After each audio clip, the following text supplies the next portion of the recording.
Hello दोस्तों, तो हम लोग इटोरिया का करंट अफेयर्स देखेंगे जो करंट कॉन्सेप्ट करके आती है।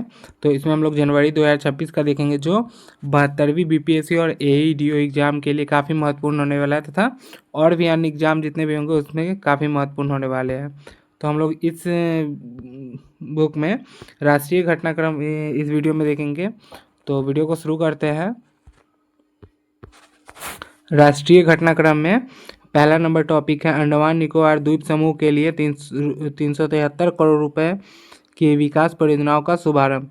केंद्रीय गृह एवं सहकारिता मंत्री श्री अमित शाह की अंडमान और निकोबार द्वीप समूह की हालिया यात्रा 3 जनवरी 2026 के दौरान राजधानी श्री विजयपुरम पूर्व नाम पोर्ट ब्लेयर में कई विकास परियोजनाओं का शुभारंभ किया गया। तो अंडमान निकोबार का राजधानी जो है अभी बदल कर विजयपुरम कर दिया गया है, जो पहले इसका पोर्ट ब्लेयर था। और इसमें है मुख्य बिंदु है प्रमुख विकास परियोजनाएं, कुल लागत 373 करोड़ रुपए है। परियोजना की संख्या कुल 9 है। परियोजना का लोकार्पण उद्घाटन और 2 परियोजनाओं का शिलान्यास किया गया। एकीकृत कमान और नियंत्रण केंद्र 229 करोड़ की लागत से निर्मित यह सुरक्षा निगरानी और आपदा प्रबंधन के लिए एक हाईटेक हब है। स्वास्थ्य क्षेत्र जिला अस्पताल के पहले चरण लागत 33 करोड़ और एक 50 बेड वाले गहन चिकित्सा केंद्र आईसीयू का उद्घाटन किया गया। विधि और न्याय में एक डीएनए और साइबर फोरेंसिक प्रयोगशाला का लोकार्पण किया गया। और बुनियादी ढांचा में किया गया ग्रेट निकोबार ब्लॉक में 0 पॉइंट ईस्ट वेस्ट रोड तक सड़क परियोजना का उद्घाटन किया गया। महत्वपूर्ण घोषणाएं और पहल क्या है इसकी, तो नाम परिवर्तन का संदर्भ, गृह मंत्री ने दोहराया कि गुलामी के प्रतीकों को समाप्त करने के लिए पोर्ट ब्लेयर का नाम बदलकर श्री विजयपुरम किया गया। ग्रेट निकोबार प्रोजेक्ट इसे एक ग्लोबल कार्गो हब, सामरिक सुरक्षा के महत्वपूर्ण स्तंभ के रूप में विकसित किया जा रहा है। इसका नीली अर्थव्यवस्था क्या है, तो नीली अर्थव्यवस्था में द्वीपों को अंतर्राज्यीय मानकों के अनुसार स्कूबा ड्राइविंग और साहसिक जल खेलों के वैश्विक गंतव्य के रूप में विकसित करने की योजना। नवीन न्याय संहिता प्रदर्शनी, उन्होंने नए आपराधिक कानून, भारतीय न्याय संहिता आदि पर आधारित एक प्रदर्शनी का उद्घाटन किया है। संसदीय परामर्शदात्री समिति जो है, गृह मंत्री की संसदीय परामर्शदात्री समिति की बैठक की अध्यक्षता की, जिसमें राष्ट्रीय सुरक्षा और साइबर अपराध से निपटने के लिए चतुष्कोणीय रणनीति, जिसको है कॉन्फ्रेंस कोऑर्डिनेशन और कम्युनिकेशन एंड कैपेसिटी पर जोर दिया गया। और नेक्स्ट टॉपिक है इसमें भगवान बुद्ध से संबंधित पवित्र पिपरहवा अवशेषों की भव्य अंतर्राष्ट्रीय प्रदर्शनी का उद्घाटन। प्रधानमंत्री नरेंद्र मोदी ने 3 जनवरी 2026 को नई दिल्ली में एक किला राय पिथौरा संस्कृति परिसर का में भगवान बुद्ध से संबंधित पवित्र पिपर हवा अवशेषों की भव्य अंतर्राष्ट्रीय प्रदर्शनी का उद्घाटन किया। तो इसमें मुख्य बिंदु है, इस प्रदर्शनी में शीर्ष प्रकाश और कलम प्रबुद्ध व्यक्ति के अवशेष। इस प्रदर्शनी में शीर्षक प्रकाश और कमल प्रबुद्ध व्यक्ति के अवशेष, the light and the lotus relics of the awakened one रखा गया। ये पवित्र अवशेष लगभग 127 वर्षों के लंबे अंतराल के बाद वापस भारत आए हैं। इन्हें औपनिवेशिक काल के दौरान देश से बाहर ले गया था और हाल ही में भारत सरकार और गोदरेज इंडस्ट्रीज समूह के बीच अनुकरणीय सार्वजनिक निजी साझेदारी के माध्यम से यूनाइटेड किंगडम और हांगकांग से वापस लाया गया है।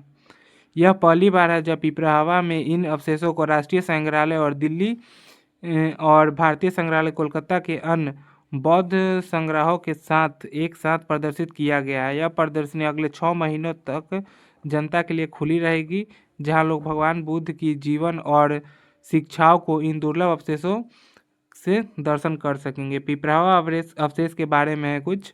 पिपरावा अवशेष, जिन्हें भगवान बुद्ध के अवशेष माना जाता है, वर्ष 1998 में विलियम क्लैंस्टन पेपे द्वारा उत्तर प्रदेश के पिपरावा स्तूप में खुदाई के दौरान प्राप्त हुए थे। यह स्थान भगवान बुद्ध का जन्म स्थान पर प्राचीन कपिलवस्तु माना जाता है। इसमें बुद्ध की अस्थि खंड, सोपेस्टोन, पाषाण पात्र, क्रिस्टल पात्र, रत्न, स्वर्णाभूषण और अन्य अनुष्ठानिक सामग्रियां सम्मिलित हैं। एक बलुआ पत्थर का पात्र पर ब्राह्मी लिपि उत्कीर्ण किया गया है। लेख इन अवशेषों को प्रत्यक्ष रूप से भगवान बुद्ध से जोड़ता है, जिसमें कहा गया है कि इन्हें शाक्य वंश द्वारा समर्पित किया गया था। तो ये पिपरावा अवशेष से संबंधित थे। अब है नेक्स्ट टॉपिक है सोमनाथ मंदिर। तो सोमनाथ मंदिर चर्चा में हाल ही में क्यों रहा था? तो सोमनाथ मंदिर गुजरात के प्रभास पाटन वेवराल में स्थित 12 ज्योतिर्लिंगों में से एक प्रमुख शिव मंदिर है। सोमनाथ स्वाभिमान पर्व के कारण पूरे राष्ट्र में चर्चा में है। यह आयोजन 1026 ईसा पूर्व महमूद गजनवी के आक्रमण के 1000 वर्ष और 1951 के पुनर्निर्माण के 75 वर्ष पूरे होने पर केंद्रित रहा। ऐतिहासिक संदर्भ जो है, मंदिर का ऐतिहासिक इतिहास लगभग 1500 वर्ष पुराना है, जिसमें 17 बार विनाश और पुनर्निर्माण की घटना दर्ज है। गजनवी ने 1026 ईस्वी में इसे लूटा और क्षतिग्रस्त किया। उसके बाद अलाउद्दीन खिलजी ने 1299 में और औरंगजेब जैसे शासकों ने भी हमले किए। स्वतंत्र भारत में सरदार वल्लभ भाई पटेल के नेतृत्व में 1951 में इसका आधुनिक पुनर्निर्माण हुआ, जिसका उद्घाटन राष्ट्रपति राजेंद्र प्रसाद ने किया था।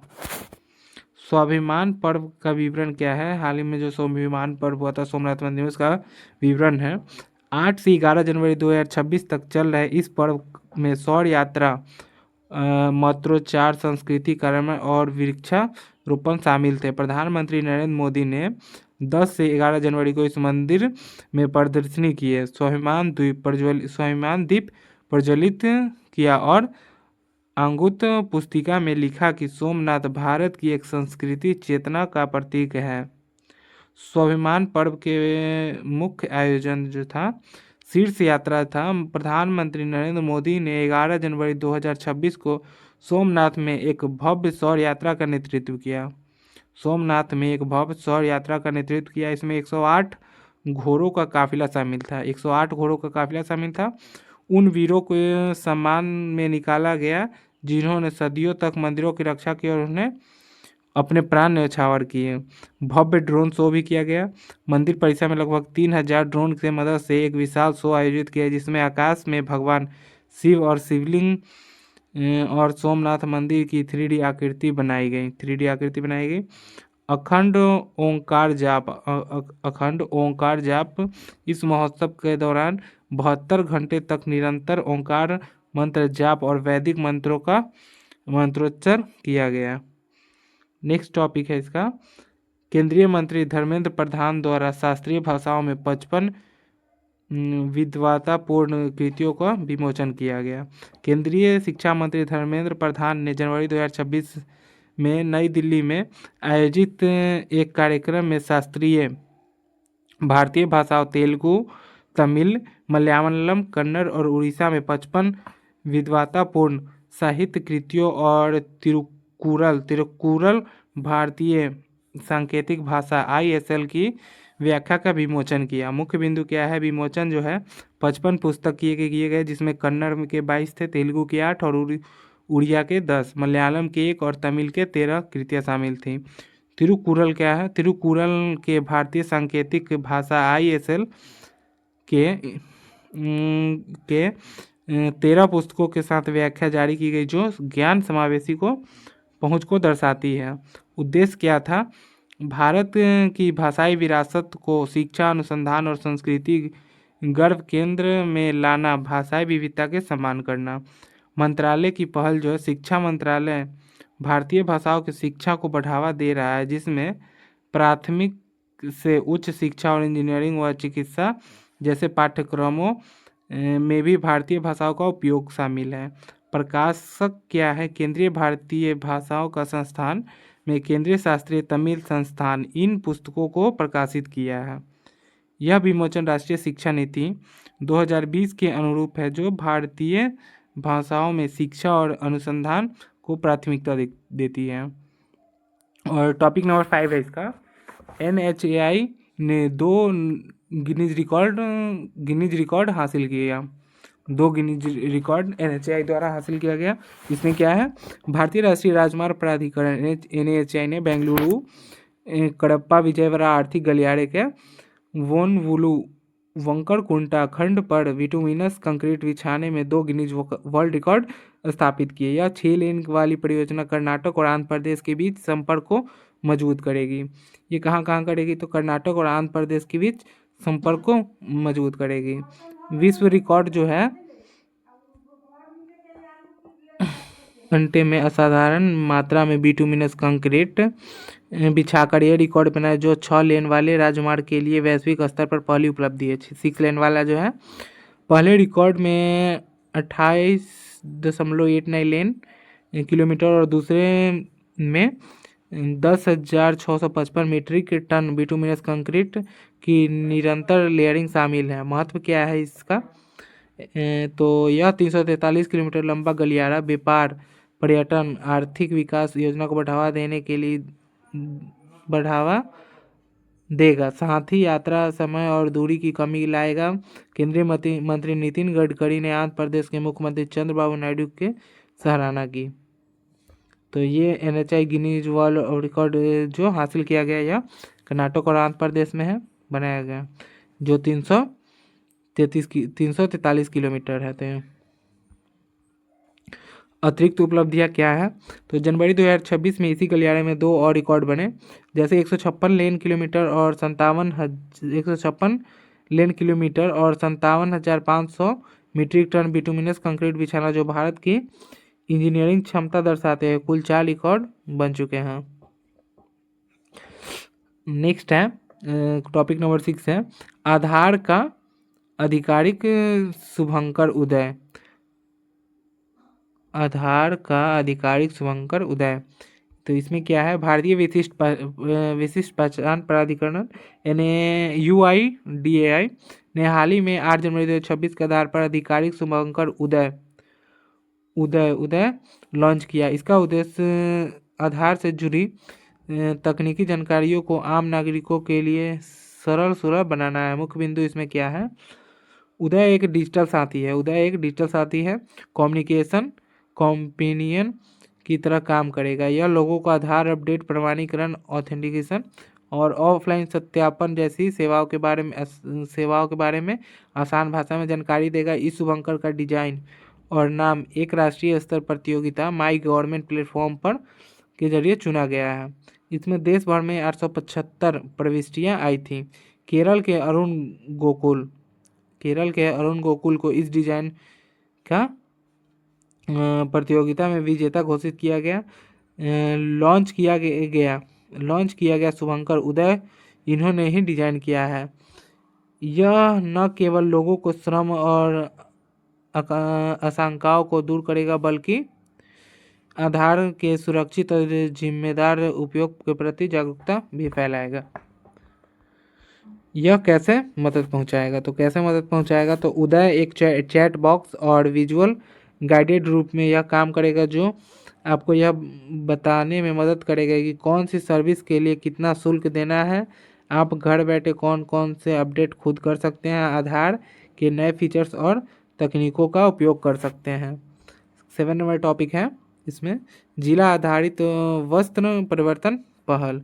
तो भारत सरकार ने वस्त्र मंत्रालय ने निर्यात बढ़ाने और रोजगार पैदा करने के लिए हाल ही में गुवाहाटी जिला आधारित वस्त्र परिवर्तन district led LED textile transformation DLTI की पहल शुरू की है, जिसमें के तहत 100 जिलों में वैश्विक निर्यात और 100 जिलों को आत्मनिर्भर केंद्र बनाने का लक्ष्य है, जिसमें 40 मेगा कॉमन फैसिलिटी सेंटर और GI ट्रैकिंग पर जोर दिया गया है। जिला आधारित वस्त्र परिवर्तन पहल जो है। मुख्य बिंदु है भारत के वास्तव क्षेत्र में समावेशी और सतत विकास लाना, निर्यात को बढ़ावा देना, रोजगार के अवसर को पैदा करना।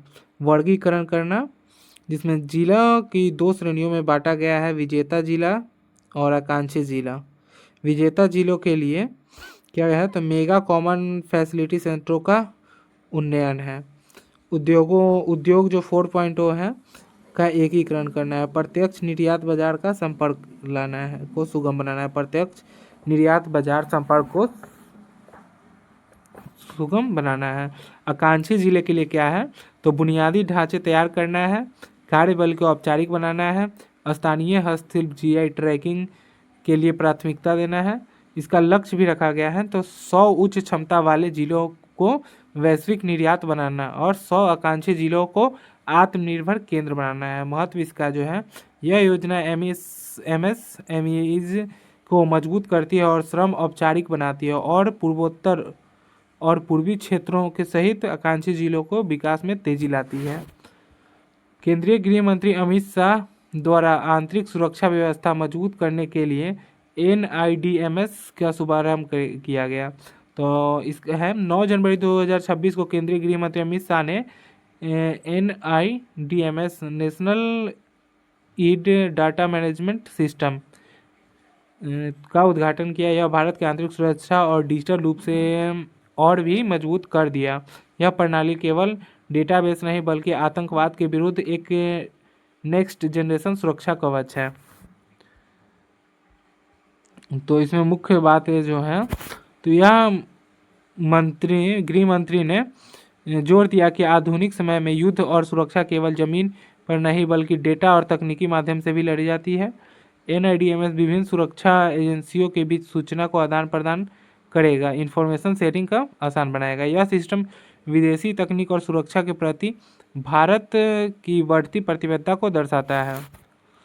तो NIDMS क्या है, नीड्स क्या है, तो NIDMS यानी नेशनल इंटेलिजेंस, इसका फुल फॉर्म है national intelligence data management system, एक अत्याधुनिक प्लेटफॉर्म है जिसे डेटा को एकीकृत करने और उसका विश्लेषण करने के लिए डिजाइन किया गया है। इसका मुख्य उद्देश्य है सुरक्षा एजेंसियों को संदिग्ध गतिविधियों, आतंकवाद विरोधी अभियानों में अपराध पैटर्न को समझने के लिए रियल टाइम डेटा प्रदान करेगा। इसमें NSG की भूमिका भी रहेगी। तो NSG की भूमिका है, ब्लैक कैट कमांडो के रूप में जाने जाने वाले NSG के पास अब डेटा की ऐसी शक्ति होगी, उन्हें किसी भी ऑपरेशन के पहल को सटीक जानकारी हासिल करने में मदद मिल सकेगी। NIDMS की प्रमुख विशेषताएं जो है, तो ऐतिहासिक डेटा का एकीकरण जो है, इसमें 1999 से लेकर अब तक देश में हुए सभी बम विस्फोटों और IED इम्प्रोवाइज्ड एक्सप्लोसिव डिवाइस घटनाओं को विस्तृत डेटा मौजूद है। AI और उन्नत विश्लेषण क्या है, तो यह प्रणाली आर्टिफिशियल इंटेलिजेंस AI का उपयोग करती है, जिसमें विस्फोटों के पैटर्न, हमले के तरीके और इस्तेमाल किए गए विस्फोटों को सटीक विश्लेषण किया जा सकेगा। एकीकृत मंच भी है, तो यह एकीकृत मंच है, one nation one data repository है। जब NIA राज्यों को, ATS स्थानीय पुलिस और सभी अर्धसैनिक बलों को CAPFs के साथ इस डेटा का सिंगल क्लिक एक्सेस करने से पहल में डेटा को अलग फाइलों में विभागों में बिखरा हुआ था। 2 तरफा संचार है इसकी। यह एक 2 वे प्लेटफॉर्म है जहां सुरक्षा एजेंसियां न केवल डेटा प्राप्त कर सकती है बल्कि नई घटनाओं की जानकारी तुरंत अपलोड भी कर सकती है ताकि अन्य राज्य भी पुलिस अलर्ट हो सके। महत्व इसका, त्वरित जांच होगा। किसी भी नए विस्फोटों के बाद एजेंसियां तुरंत सर्किट डिजाइन या तकनीकी तुलना में पुराने मामलों को कर पाएंगी, जिससे अपराधियों को पकड़ना आसान होगा।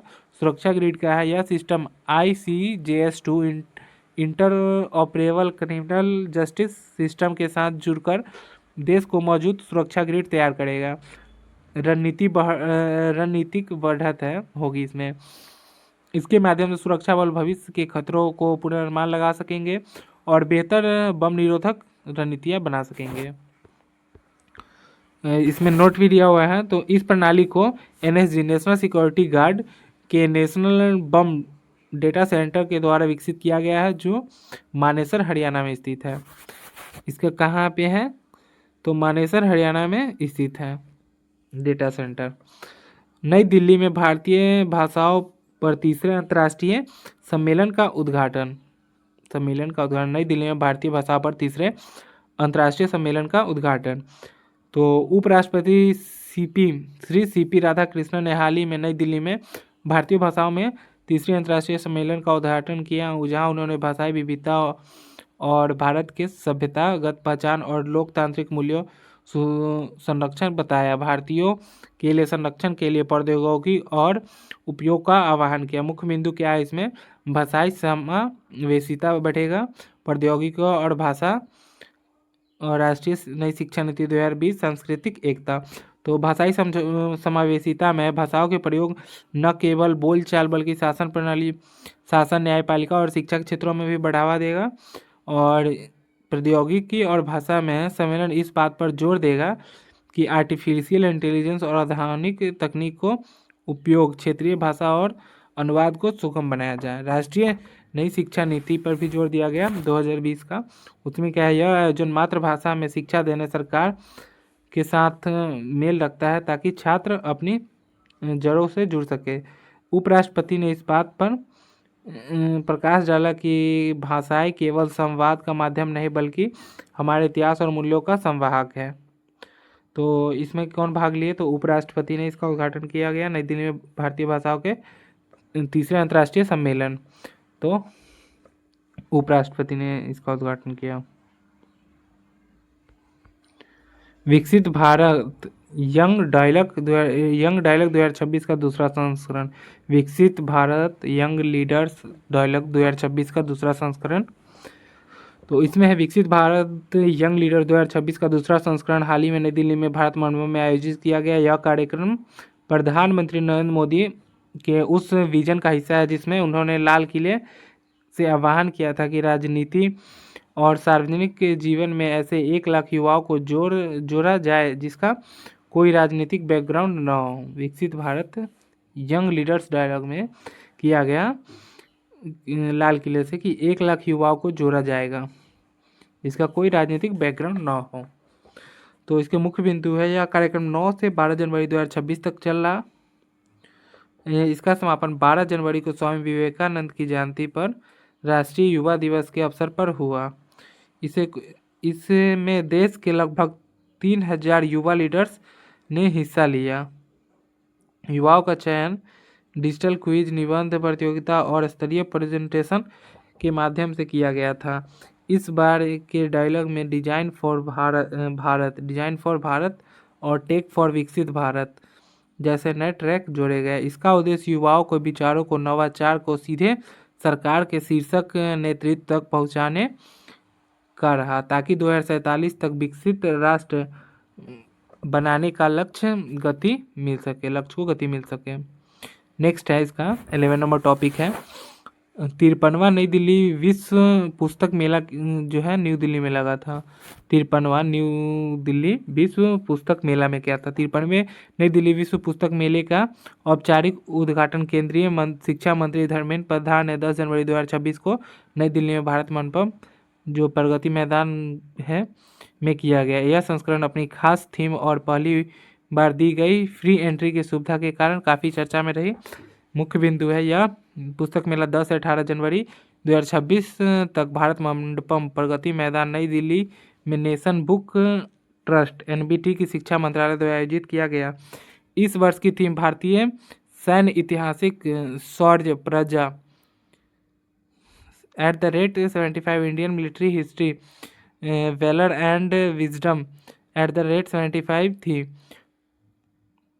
इसका थीम जो था भारतीय सेना इतिहास, भारतीय सैन्य इतिहास, शौर्य एवं प्रजा, भारतीय सैन्य इतिहास, शौर्य एवं प्रजा था। इसमें भारतीय सशस्त्र सेनाओं के गौरवशाली इतिहास और योगदान को प्रदर्शित किया गया। मेले में इतिहास में पहली बार पाठकों को प्रोत्साहित करने के लिए प्रवेश पूरी तरह निःशुल्क रखा गया, जिसमें इस बार रिकॉर्ड संख्या लगभग 20 लाख से अधिक लोग पहुंचे। इस वर्ष कतर इस वर्ष कतर गेस्ट ऑफ ऑनर देश था। कतर जो था गेस्ट ऑफ ऑनर देश था, जबकि स्पेन को फोकस कंट्री के रूप में शामिल किया गया। स्पेन को फोकस कंट्री के रूप में शामिल किया गया और कतर को गेस्ट ऑफ ऑनर के रूप में शामिल किया गया। किसमें?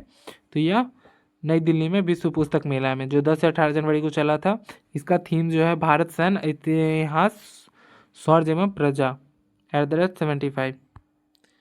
प्रमुख आकर्षक क्या था इसमें? थीम पेवेलियन था। यहाँ सैन्य इतिहास पर 500 से अधिक पुस्तकें और अर्जुन टैंक, INS विक्रांत व तेजस जैसे स्वदेशी रक्षा उपकरण के शानदार मॉडल प्रस्तुत किए गए थे। डिजिटल लाइब्रेरी थी। राष्ट्रीय ई पुस्तकालय के माध्यम से 6000 से अधिक मुफ्त ई पुस्तक तक पाठकों के डिजिटल पहुंच सुनिश्चित की गई। सांस्कृतिक प्रस्तुतियाँ थी। हर शाम सशस्त्र बलों के बैंड, लोक संगीत और रेखता फाउंडेशन द्वारा कविता पाठ के विशेष कार्यक्रम आयोजित किए गए। बाल मंडप तो यहाँ बच्चों के लिए कहानी सुनाने के सत्र, कार्यालय और चित्रकला प्रतियोगिताएं आयोजित की गई थी। नेक्स्ट टॉपिक है टॉपिक नंबर 12, बाल विवाह मुक्त भारत अभियान। बाल विवाह मुक्त भारत अभियान क्या है? तो बाल विवाह मुक्त भारत अभियान भारत सरकार के महिला एवं बाल विकास मंत्रालय के द्वारा शुरू किया गया। यह एक महत्वाकांक्षी पहल है। इसके मुख्य उद्देश्य बाल विवाह जैसी कुप्रथा को जड़ से खत्म करना है। इसके मुख्य बिंदु है। अभियान का मुख्य लक्ष्य क्या था? अल्पकालिक लक्ष्य है इसका, वर्ष 2026 तक बाल विवाह की व्यापकता में 10% की कमी लाना। 2026 तक 10% की कमी लाना है अल्पकालिक लक्ष्य में, और दीर्घकालिक लक्ष्य है इसका 2030 तक पूरी तरह से बाल विवाह मुक्त बनाना है। 2030 तक लक्ष्य रखा गया है बाल विवाह मुक्त बनाने का इंडिया को, और 2026 तक है 10% की कमी लाना है। वर्तमान में 100 दिवसीय विशेष अभियान 27 नवंबर 2025 से 8 मार्च 2026 तक केंद्र सरकार ने इस अभियान में को गति देने के लिए विशेष 100 दिनों का कार्यक्रम शुरू किया है, जिसे 3 चरणों में बांटा गया है। प्रथम चरण दिसंबर 2025, स्कूल और कॉलेजों में जागरूकता, वाद विवाद प्रतियोगिता और शपथ ग्रहण समारोह। द्वितीय चरण जनवरी 2026 में लागू किया गया, जो धर्म गुरुओं, समुदाय के प्रभावशाली लोगों, विवाह सेवा प्रदाताओं जैसे पंडित, मौलवी, टेंट वाले के साथ संवाद। तृतीय चरण में है फरवरी मार्च में होगा। इस ग्राम पंचायत को नगर निकायों द्वारा अपने क्षेत्र में बाल विवाह मुक्त घोषित करने के लिए प्रस्ताव पारित करना। कानून और संस्थागत ढांचा है। बाल विवाह प्रतिषेध अधिनियम 2006, इसके तहत लड़कियों के लिए 18 वर्ष और लड़कों के लिए 21 वर्ष की कम आयु पर के विवाह में प्रतिबंध। किसी भी बाल विवाह की सूचना देने वाले चाइल्ड लाइन 1098 या महिला हेल्पलाइन 181 पर कॉल किया जा सकता है। BVMB portal real time reporting और निगरानी के लिए एक समर्पित डिजिटल प्लेटफॉर्म बनाया गया है। महत्वपूर्ण उपलब्धियां जो है इसकी, छत्तीसगढ़ के बालोद जिले देश का पहला बाल विवाह मुक्त जिला घोषित किया गया। तो यह काफ़ी इम्पोर्टेंट है। छत्तीसगढ़ का जो बालोद जिला है वह बाल विवाह मुक्त है। उड़ीसा और राजस्थान जैसे राज्यों में ग्राम पंचायतों का स्तर कड़े कदम उठाए जा रहे हैं।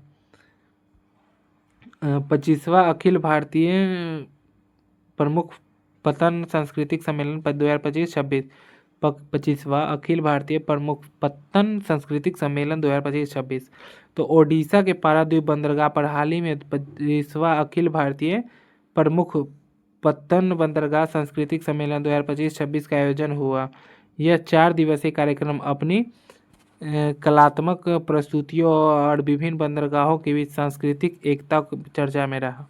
मुख्य बिंदु क्या है? यह आयोजन 8 जनवरी से 11 जनवरी 2026 तक जयदेव सदन पारादीप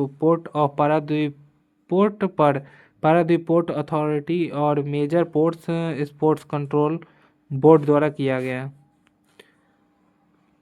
देश भर में 9 प्रमुख बंदरगाहों के लगभग 200 कलाकारों ने हिस्सा लिया। देश भर के 9 प्रमुख बंदरगाहों में लगभग 200 कलाकारों ने इसमें हिस्सा लिया। पारादीप पोर्ट अथॉरिटी के अध्यक्ष PL हरनाथ ने इसका उद्घाटन किया।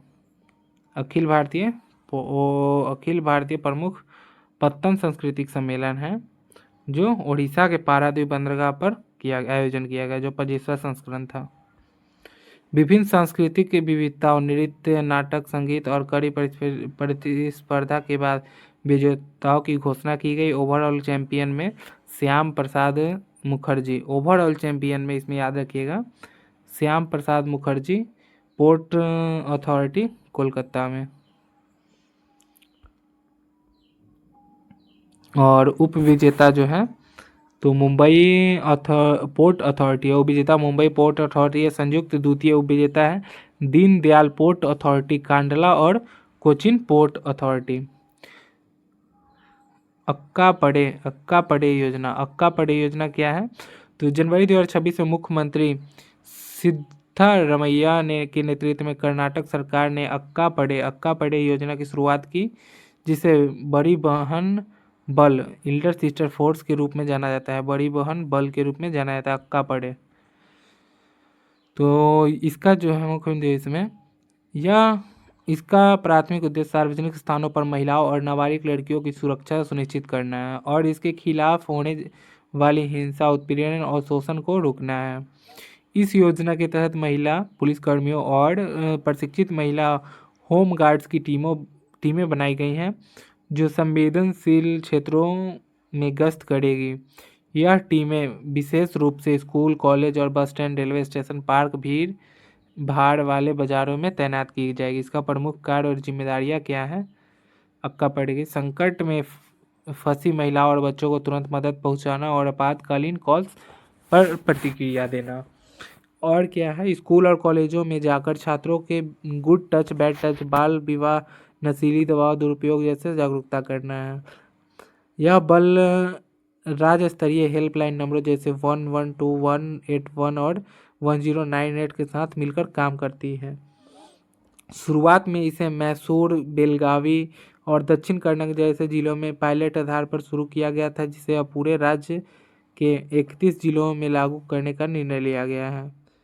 तो उसके बाद यह पहल कर्नाटक सरकार की गारंटी योजना के साथ साथ महिला सशक्तिकरण और सुरक्षा दिशा देने का बड़ा कदम है। कर्नाटक सरकार की योजना है ये।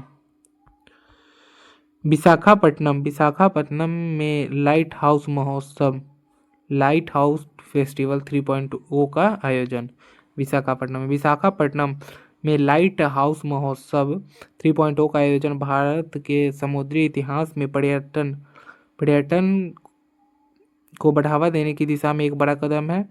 केंद्रीय पत्तन और पोत परिवहन और जलमार्ग मंत्रालय द्वारा शुरू किया गया अभियान ऐतिहासिक प्रकाश स्तंभों और सुंदर पर्यटनों स्थल को बदलने का विजन का हिस्सा है। मुख्य बिंदु है विशाखापट्टनम का प्रकाश स्तंभ अपनी रणनीतिक स्थिति और वास्तुकला के लिए जाना जाता है। इस महोत्सव के माध्यम से ऐतिहासिक महत्व प्रदर्शित किया गया।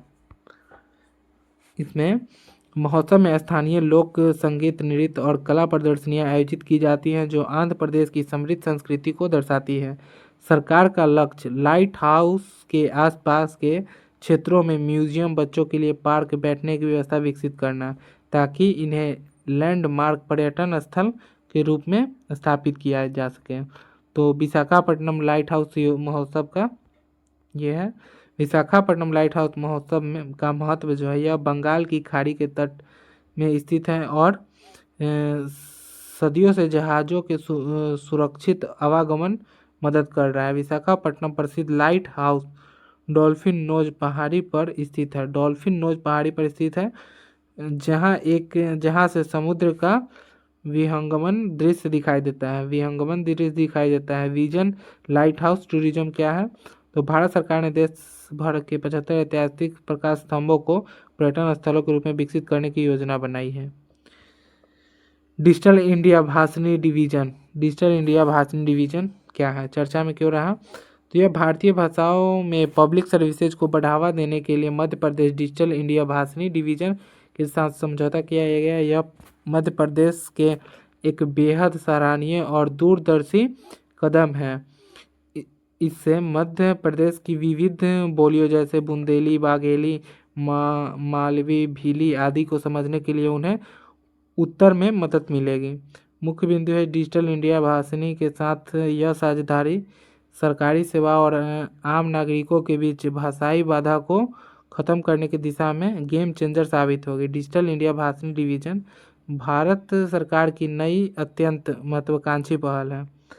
इसका मुख्य उद्देश्य भाषा की बाधा को खत्म करना और यह सुनिश्चित करना कि इंटरनेट और डिजिटल सेवाएं हर भारतीय को उनकी मातृभाषा में उपलब्ध हो।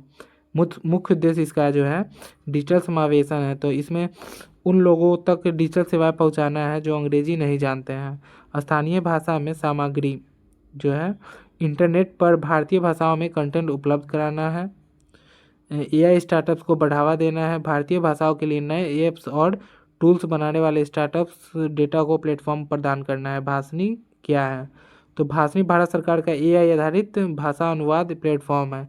इसका उद्देश्य भारतीयों को उनकी अपनी भाषाओं में इंटरनेट और डिजिटल सेवाओं को पहुंच प्रदान करना है और इसमें आर्टिफिशियल इंटेलिजेंस एआई और मशीन लर्निंग उपयोग रियल टाइम अनुवाद किया जाता है। भाषणी का अर्थ है भाषणी लैंग्वेज कैपेसिटी बिल्डिंग है। भाषणी मुख्य रूप से 4 स्तंभों पर टिका है। भाष्य दान यह क्राउडसोर्सिंग पहल है जहां नागरिक अपनी भाषा में योगदान दे सकते हैं और आप बोलकर, लिखकर, अनुवाद करके, डेटा समृद्ध करके मदद कर सकते हैं। एआई मॉडल्स हैं, यह speech to text, speech to text, text to speech और टेक्स्ट टू स्पीच जैसी टेक्स्ट टू टेक्स्ट और टेक्स्ट टू स्पीच जैसी तकनीकों का उपयोग करता है। ओपन डेटाबेस जो है डेवलपर्स के लिए एक विशाल डेटाबेस उपलब्ध कराना ताकि वे अपनी भाषा में तकनीक विकसित कर सकें। एकीकृत प्लेटफॉर्म सरकारी सेवाओं जैसे यूपीआई, डिजिलॉकर को बहुभाषी बनाना। इसका वास्तविक लाभ जो है शिक्षा के क्षेत्र में होगा, जो छात्र अपनी भाषा को वैश्विक ज्ञान प्राप्त कर सकते हैं। छात्र अपनी भाषा में वैश्विक ज्ञान प्राप्त कर सकते हैं। प्रशासन में भी होगा, यह किसान अपनी भाषा में सरकारी योजनाओं की जानकारी ले सकता है। व्यापार जो है में भी इसका लाभ होगा, तो छोटे व्यापारी देश किसी भी कोने में ग्राहक से अपनी भाषा संवाद कर सकते हैं। स्टार्टअप इंडिया के 1 दशक पूरे हुए। स्टार्टअप इंडिया अभियान भारत सरकार की प्रमुख राष्ट्रीय पहल है जिसे 16 जनवरी 2016 को लॉन्च किया गया। इसका लक्ष्य भारत में उद्यमिता को बढ़ावा देना, नवाचार को प्रोत्साहित करना और समर्थ स्टार्टअप इकोसिस्टम तैयार करना। 2026 में इस पहल की 1 दशक पूरे हुए। प्रमुख उपलब्धियां इसमें हैं 2016 से 2026 तक 1 दशक में। 2016 में केवल कुछ 100 स्टार्टअप थे, अब लगभग 2 लाख से ज़्यादा DPIIT मान्यता प्राप्त स्टार्टअप है, जिसकी भारत दुनिया का तीसरा बड़ा स्टार्टअप इकोसिस्टम बन चुका है। दुनिया का तीसरा बड़ा स्टार्टअप इकोसिस्टम बन चुका है भारत। तो 2014 में सिर्फ 4 यूनिकॉर्न थे, जो अब 120 से अधिक हो गए हैं, जिनकी संयुक्त मूल्य 350 बिलियन डॉलर से अधिक है। लगभग 45% स्टार्टअप में कम से कम एक महिला निर्देशक है, जो महिला की सहभागिता उल्लेखनीय वृद्धि दर्शाता है। आज लगभग 50% से अधिक स्टार्टअप टियर 2/3 शहरों में आते हैं, जो स्पष्ट करता है कि नवाचार और विस्तार सिर्फ महानगरों में नहीं रह गया है। स्टार्टअप इंडिया की पहल सीधे लाखों नौकरियों को सृजित करने और इसका अप्रत्यक्ष रोजगार प्रभाव और व्यापक कहा जाता है। फंड्स स्टार्टअप्स जैसे कार्यक्रमों में 10,000 करोड़ से अधिक की पूंजी सुनिश्चित कराई, जिससे शुरुआती धन में निवेश सुलभ हुए हैं। आतंकवाद विरोधी सम्मेलन। तो केंद्रीय गृह एवं सहकारिता मंत्री श्री अमित शाह ने 26 दिसंबर 2025 को नई दिल्ली में 2 दिवसीय आतंकवाद विरोधी सम्मेलन 2025 का उद्घाटन किया। इस सम्मेलन का आयोजन राष्ट्रीय जांच एजेंसी NIA द्वारा किया गया। मुख्य विशेषताएं जो हैं, गृह मंत्री आतंकवाद के खिलाफ लड़ाई और मजबूत करने के लिए 3 महत्वपूर्ण डिजिटल पहल लॉन्च की। अद्यतन NIA अपराध मैनुअल, जांच और अभियोजन के लिए नई मार्गदर्शिका, संगठित अपराध नेटवर्क डेटाबेस, अपराधियों और आतंकवादी नेटवर्किंग के बीच ट्रैक करने का एआई सक्षम डेटाबेस, खोए लूटे बरामद हथियारों का डेटाबेस, हथियारों की चोरी, रिकवरी और नज़र रखने के लिए भारत का पहला राष्ट्रीय डेटाबेस। अमित शाह ने इस बात पर जोर दिया कि आतंकवाद से लड़ने के लिए केंद्र और राज्य के सभी एजेंसियों को मिलकर टीम इंडिया के रूप में काम करना चाहिए। उन्होंने संगठित अपराध और आतंकवाद को गठजोड़ को ख़त्म करने के लिए 360 डिग्री स्ट्राइक की रणनीति अपनाने को आह्वान किया। 360 डिग्री स्ट्राइक रणनीति अपनाने का आह्वान किया। सम्मेलन के दौरान एनआईए ने 9 कर्मियों और उनकी सराहनीय सेवा और वीरता के लिए पदक प्रदान किए।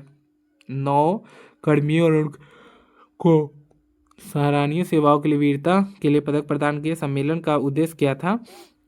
इस सम्मेलन का मुख्य उद्देश्य आतंकवाद के उभरते खतरों जैसे साइबर आतंकवाद और टेरर फंडिंग की समीक्षा करना और नई तकनीकों पर चर्चा करना, सुरक्षा एजेंसियों के बीच समन्वय को बेहतर बनाना था।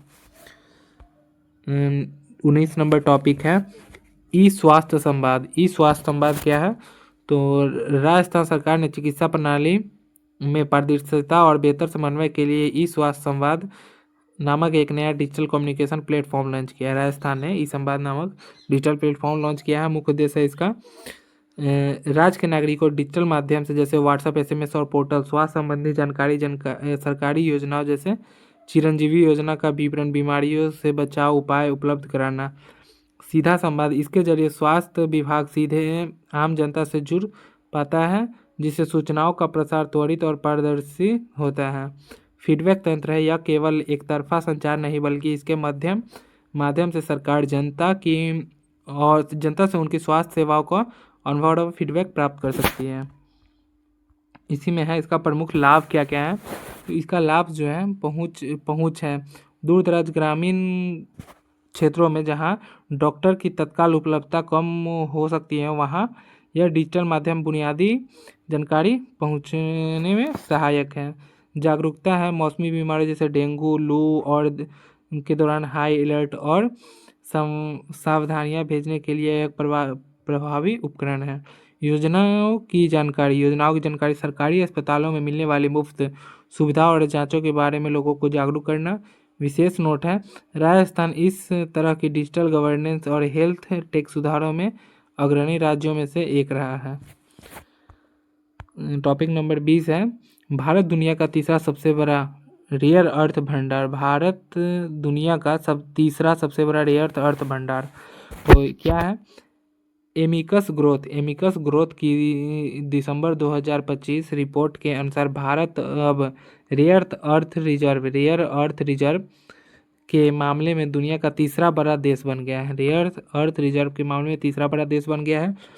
इसमें है वैश्विक हिस्सा जो है, भारत के पास दुनिया का कुल रेयर अर्थ भंडार लगभग 6 से 7% हिस्सा है। मुख्य उत्पादन का विरोधाभास, भंडार में तीसरा होने के बावजूद वैश्विक उत्पादन में भारत योगदान 1% से भी कम है। 2024 में भारत ने केवल 2,900 टन उत्पादन किया, जिसके कारण उत्पादन के मामले में यह 7वें स्थान पर है। और भंडार के मामले पे तीसरे स्थान पे है। चुनौतियां हैं, भारत में अधिकांश भंडार तटीय रेत में पाया जाता है, जिसमें थोरियम एक रेडियोधर्मी तत्व भी होता है, जिसका कारण खनन और प्रसंस्करण काफ़ी जटिल और कड़ाई से विनियमित रेगुलेटेड है। सरकारी प्रयास है, इस क्षेत्र में सुधार के लिए भारत सरकार ने 2025 में नेशनल क्रिटिकल मिनरल मिशन की शुरुआत की है, ताकि चीन पर निर्भरता कम की जा सके।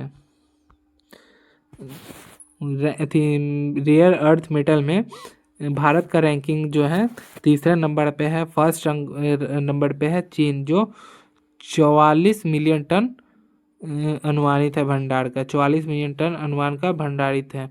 और सेकेंड नंबर पे ब्राज़ील है, जो 21 मिलियन टन उसमें भंडार है ब्राज़ील में। और भारत में 6.9 मिलियन टन भंडार है, अनुमानित है ये सभी। तो अब इस वीडियो में भी इस टॉपिक तक ही देखते हैं। इसके नेक्स्ट वीडियो में हम लोग पूरे राष्ट्रीय घटनाक्रम को ख़त्म करेंगे। 21 से शुरू करेंगे और पूरे राष्ट्रीय घटनाक्रम को ख़त्म करेंगे। तो वीडियो अच्छा लगे तो लाइक, सब्सक्राइब और शेयर ज़रूर करें। नेक्स्ट वीडियो में हम लोग इसके आगे का पार्ट देखेंगे।